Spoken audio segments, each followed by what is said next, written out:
sometimes my dreams will start before I'm actually asleep, and I will see like my relatives, people that I'm living with. You know what I'm saying? Like my parents, brothers, like everybody's there.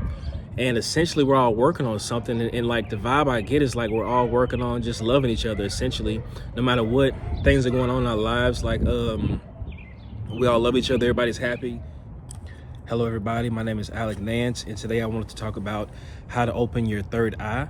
There are plenty other videos and doctrine out there, websites, books that will show you how to do this, but I want to give you my personal experience, and also about a good 4 steps for those of you who are starting your psychic journeys or whatever you're wishing to gain from this. The universe has brought you to this video on how to open your third eye, so I'm going to give you my experience and try to help you out to the best of my abilities. Okay, so starts off for me. I was in the midst of my spiritual journey, and I wanted to have hypnotherapy. I am now a hypnotherapist, but this was years ago. I just wanted to go have some hypnotherapy, talk with my higher self, and I did that. And what really made me start this journey is, before I left, the person who did my hypnotherapy, she's also a medium, and she was like, hold on, your grandmother's with us. Now, keep in mind, this lady didn't know anything about me. She didn't know my grandmother was deceased. It was like a strange encounter. She's like grandmother, paternal side. I was like, okay. She whipped out her pendulum, and she's like, is our Alex ancestor with us? The pendulum was saying yes. So I'm like, okay, cool. Then she starts telling me all this personal stuff that was personal between me and my grandmother, like stuff that she didn't understand herself. It was just coming out. And I was like, how do you know this? Like, have you been stalking my life since I was 4? But I was very interested in mediumship after that, and I know that was just something I wanted to do. So I proceeded with my journey, just like I would advise everyone to do your research, read books, do your YouTube searches, listen to testimonies. This is something that's very common. This will become more common in the days to come. This will become a new way of living, essentially interacting with the other side, interacting with spirit guides, and those who love you, who are not in this physical incarnations, right, to help us, guide us through our lives. So pretty much from that point on, I was very intentional about learning how to, for one, communicate with my grandmother, and then also just seeing how what all this was about, becoming a psychic. There's a book that I read that I would recommend to anyone. Is by Charlotte Pumphrey. It's called Heart Connections: How I Learned Mediumship and You Can Too. That book pretty much taught me so much, and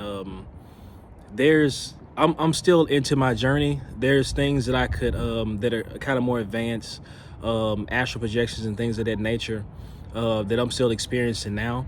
And I can tell you one thing that I do use my mediumship for is for, of course, communicating with my spirit guides. I call it best case scenario planning. I'm pretty much guided through life. Everything's fairly simple. I still have to live my life, pay bills, go to work, do all those things, but I am very aware of, for one, our lives are so planned out, everything's predicated, but there's different directions we could go. We still have our free will, and there are essentially lots of roads that lead to the same destination, right? I like to enjoy my life, so I'm aware of how certain scenarios can go. Whenever I'm at a fork in the road, I know which way to go that leads me to my highest benefit, something I'm going to enjoy doing, and it's completely changed my life. I'm a entirely different person. Everything's like perfect. You know what I'm saying? As it can be. Like, oh my God, I can't even begin to describe. It's like having a cheat code for life. It's like having a built-in ChatGPT that just guides you. And I'm not just desperately begging for all the answers. You have to accept your circumstances and then roll with the punches after that. But life can be so beautiful, so peaceful. But anyway, more to come on that. I'm gonna make tons and tons of psychic videos, psychic development videos. I am a clairvoyance coach. For those of you who need coaching, feel free to contact me. But I'm just going to start on 4 steps to help you open your third eye, and I hope this benefits you guys. So there's lots of ways to go about it. I went the hypnotherapy route, but honestly, it's just just communicate with your higher self. Set your intentions on doing that, and it will be done. The third eye is a muscle. It needs strengthening. You need to be trained. You need to experience life differently than you have experienced it before. You need to be more aware. You will become more aware on this journey. Once you set your intention to do it, it will be done. It will take time. I've been on this journey for about 4 or 5 years now. Something I'm very intentional about, but the step number 1 is adjusting your belief systems. You have to accept, this video is for those who came to the video. The video found you and you've listened up until this point. So consider that divine intervention. Your belief systems are aligned, and so proceed during this journey. You may experience things that are very supernatural, but the more you're willing to go, the more you could overlook fear of things that may be a bit confusing or that shock your belief systems. The better you'll be, the more psychedelic experiences you'll have. I will say this is best done completely sober. So now, when I first started, I did smoke marijuana. I can't now, you know what I'm saying? But that comes with like time and attention and practice. Like things go further. It may start off with just like you recognizing like synchronicities. It will come a point in time, like for me, I started waking up in my dreams. Completely sober, right? I would wake up in my dreams and literally be living a different life, but that's an entirely different video. Step number 1, guys, adjust your belief systems, accept, and proceed. My second recommendation would be meditate as often as possible. Now, when I first started, I was meditating. I was so obsessed. I was doing it like, a few hours a day, I don't think it takes that much. I say a couple, an hour or 2 of mindfulness meditation every day. And that is, for me, some people like to sit up when they do it. Some people do all kind of stuff. Meditation is a lot of different things. You can go outside for a walk in nature and be meditating, but I'm here to talk about the way I did it. And I would lay down in bed. I would not go to sleep, and I would make sure I didn't go to sleep because I would set short timers. And in the beginning stages, I would put like a crystal. I put a crystal right there in my third eye. I would put a crystal right on my third eye, and it really amplified the experience.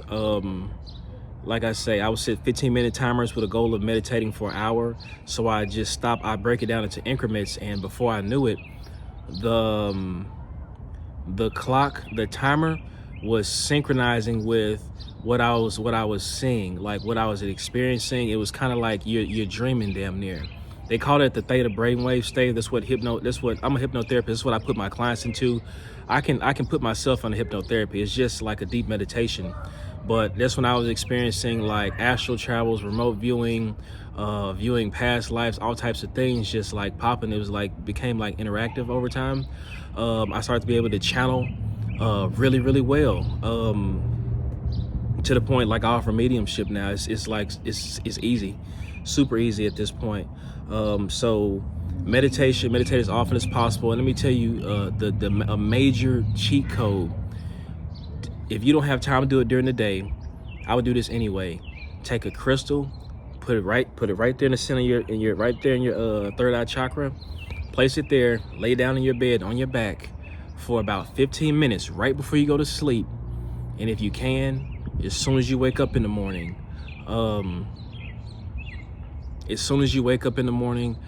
repeat this process. Write down any dreams that you had, and you'll start to. It's like the best exercise you can do when opening your third eye.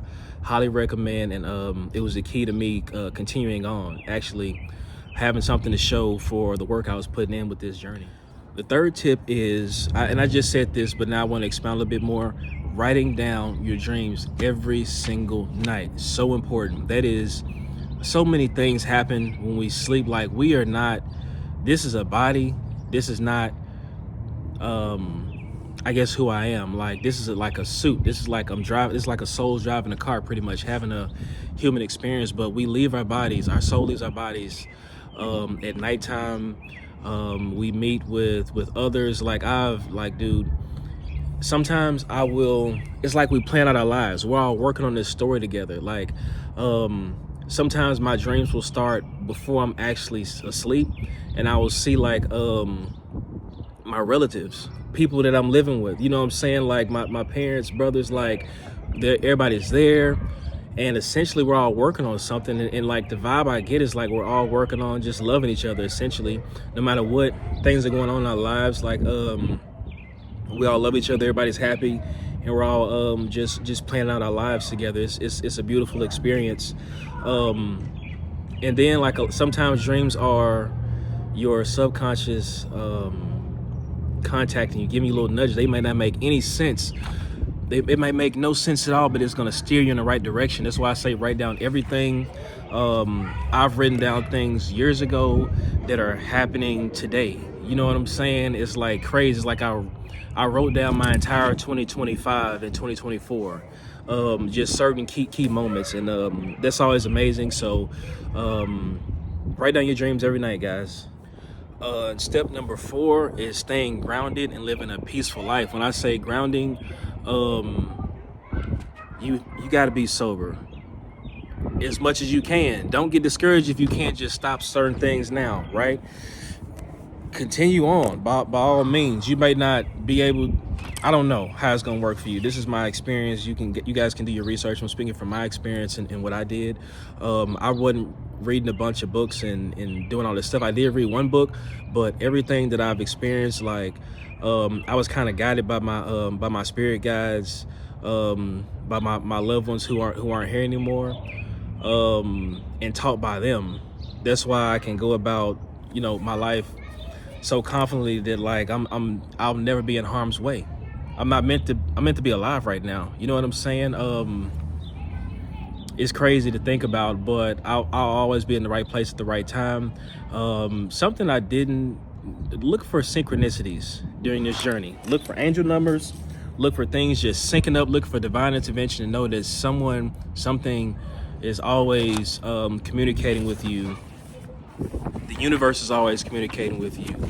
You know what I'm saying? It's such a beautiful way to go about life. And you'll start to realize you're being spammed by signs. Everything's just perfectly timed up to the people that you see in public who you were just thinking about, to the people who you were just thinking about who called you all of a sudden. It never stops, and you'll get so used to it, and you'll just feel so safe. But I say grounding and living a peaceful lifestyle. You don't want to be don't argue, let stuff go, forgive, focus on love, focus on mental clarity, focus on being happy.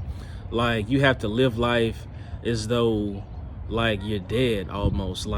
Stuff doesn't matter, man. I wish everybody could be like this, because I feel like part of my life I'm acting. I wouldn't be as emotional if I wouldn't just have to just communicate, and I'll be the oddball out, which I am sometimes. But everything's fake, dude. You know what I'm saying? We should all be loving each other, but that's just where the world is right now. Like I say, we're progressing towards a more spiritual way of being. Psychic abilities will become a lot more prevalent, more talked about, more taught, and it's there's some corrections going on in the world right now, but this will be a very peaceful place in years to come.